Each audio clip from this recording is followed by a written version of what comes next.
7 सितंबर 2022 को तमिलनाडु के कन्याकुमारी से शुरू हुई भारत जोड़ो यात्रा अभी दिल्ली में रुकी हुई है। भारत जोड़ो यात्रा को फिलहाल कोरोना का हवाला देकर दिल्ली में ही रोका गया है। भारत जोड़ो यात्रा के जरिए राहुल गांधी 2800 किलोमीटर पैदल चलकर कन्याकुमारी से दिल्ली आ पहुंचे हैं। जिस राहुल गांधी का पॉलिटिकल करियर लगभग खत्म हो चुका था, जिसे ऑपोजिशन पप्पू के नाम से बुलाता था, वो रागा अब डेफिनेटली लोगों के बीच अपनी कुछ तो जगह बना चुके हैं। लोगों का सपोर्ट, चारों ओर समर्थकों का हुजूम। 2800 किलोमीटर पैदल चलने के बाद राहुल ने लोगों के बीच जाकर कांग्रेस की कुछ हद तक छवि बदली भी है और इस यात्रा से लोगों को जोड़कर विभिन्न मुद्दे जैसे महंगाई, बेरोजगारी, हेट, हिंदू मुस्लिम, छोटे मोटे बिजनेस, युवा, चीन की घुसपैठ, पीएसयू का प्राइवेटाइजेशन जैसे मुद्दों पर सरकार को घेरा भी है। लेकिन क्या जो कुछ भारत जोड़ो यात्रा के अभी तक के सफर में राहुल और कांग्रेस ने अचीव किया है वो 2024 में फिर से कांग्रेस को सत्ता में लाने के लिए काफी है? तो इसका जवाब है शायद ना। और इसके पीछे बहुत से कारण हैं। अगर सरकार की बात की जाए तो उनके पास पैसा, power, social media, electoral bond और इस बात को भी नकारा नहीं जा सकता है कि सरकार के पास मीडिया का पावर भी है। लेकिन इतना कुछ होते हुए भी इतनी बेचैनी क्यों? और वो भी एक ऐसे इंसान को लेकर जिससे खुद बीजेपी ने पॉलिटिकल नोबडी, जोकर और पप्पू बताया था। भारत जोड़ो यात्रा कांग्रेस के लिए एक सफल इवेंट रहा है। कन्याकुमारी से दिल्ली तक भारत जोड़ो यात्रा जहां भी गुजरी, सिर्फ एक राजस्थान ही ऐसा प्रदेश रहा जहां कांग्रेस की सरकार थी। राजस्थान के अलावा भारत जोड़ो यात्रा जहां से भी निकली वहां कांग्रेस की सरकार नहीं थी। इन सभी फैक्टर्स के होते हुए भी भारत जोड़ो यात्रा इतनी इंपॉर्टेंट क्यों है? क्यों सत्ता पक्ष इस पे बराबर नजर बनाए हुए है? क्यों भारत जोड़ो यात्रा को राहुल गांधी के पॉलिटिकल करियर का ऐतिहासिक पल माना जा रहा है?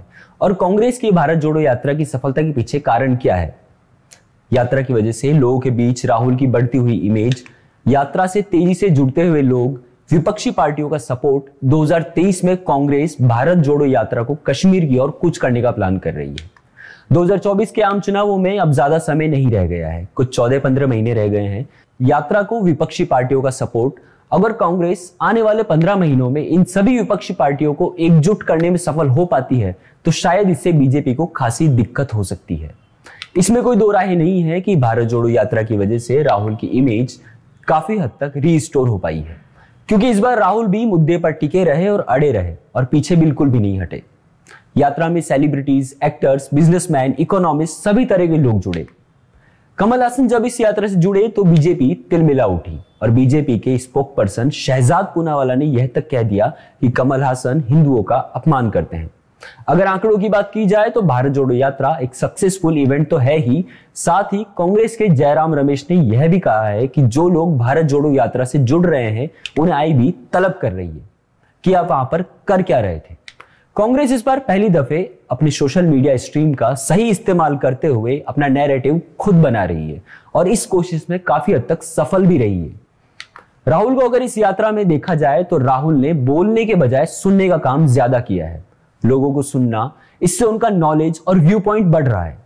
यात्रा के सफल होने का कारण यह भी है कि भारतीय जनता पार्टी कांग्रेस की भारत जोड़ो यात्रा को पंक्चर नहीं कर पाई है, उसकी रेपुटेशन को डैमेज नहीं कर पाई है।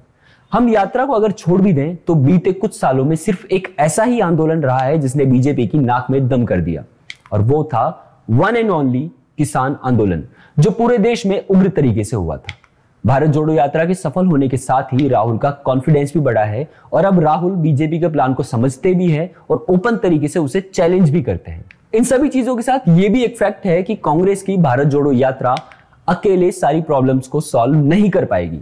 कांग्रेस को यह समझना होगा कि उसकी आइडियोलॉजी क्या है, जनता को असल में क्या चाहिए, political view, religious point of view, economical point of view Congress के है क्या, उसका इंप्लीमेंटेशन कैसे किया जा सकता है, यह सब कुछ देश की जनता को समझाने की जरूरत है। जनता के मन में एक सवाल यह भी है कि अगर 2024 में नरेंद्र मोदी नहीं तो फिर कौन? क्या राहुल उसे मैनेज कर पाएंगे? सही अल्फाजों में अगर कहा जाए तो कांग्रेस अभी एनजीओ मोड में चल रही है। अभी हाल के हालात देखकर यह लगता है कि कांग्रेस अभी गवर्नेंस में इंटरेस्टेड नहीं है और ना ही कांग्रेस के पास अभी कोई ऐसी स्टेट गवर्नमेंट है जिसे वह रोल मॉडल बताकर पूरे देश में प्रेजेंट कर सके। प्रॉब्लम्स को हाईलाइट करना और उस प्रॉब्लम का निदान करना दोनों अलग अलग बातें हैं। कांग्रेस का रुख इन दिनों सिर्फ और सिर्फ मोदी सरकार को टारगेट करना है, जिसे नरेंद्र मोदी ने 2014 के आम चुनावों से पहले और बाद में बखूबी से किया है, बेहद अच्छे तरीके से किया है। राहुल के सामने जो बड़े चैलेंजेस हैं वो ये है कि उनका जो 20 साल का पॉलिटिकल ट्रैक रिकॉर्ड है वो कुछ ज्यादा इंप्रेसिव नहीं है। बीते 20 सालों में उन्होंने क्या किया है और आने वाले 20 सालों में वो क्या करने वाले हैं, उनका विजन क्या है, ये उन्हें क्लियर करना होगा। दूसरा, सिर्फ कांग्रेस पार्टी की बात करें तो पार्टी की अंदरूनी लड़ाई को खत्म करना होगा। राजस्थान में गहलोत साहब, सचिन पायलट, और बात सिर्फ राजस्थान की ही नहीं है, रिकॉर्ड और फैक्ट्स उठाकर देखें तो केरल में देख लो, गोवा में देख लो, मध्य प्रदेश में देख लो या छत्तीसगढ़ में देख लो, कांग्रेस को अब भारत जोड़ो यात्रा के बाद तुरंत कांग्रेस जोड़ो यात्रा की जरूरत है। अगर कांग्रेस को 2024 के विजन को हकीकत में कन्वर्ट करना है तो कांग्रेस को एकजुट होना पड़ेगा। भारत जोड़ो यात्रा ने यह तो साबित किया है कि हाँ, ऑडियंस तो है, पूरा देश पागल नहीं है और ना ही नफरत में डूबा हुआ है।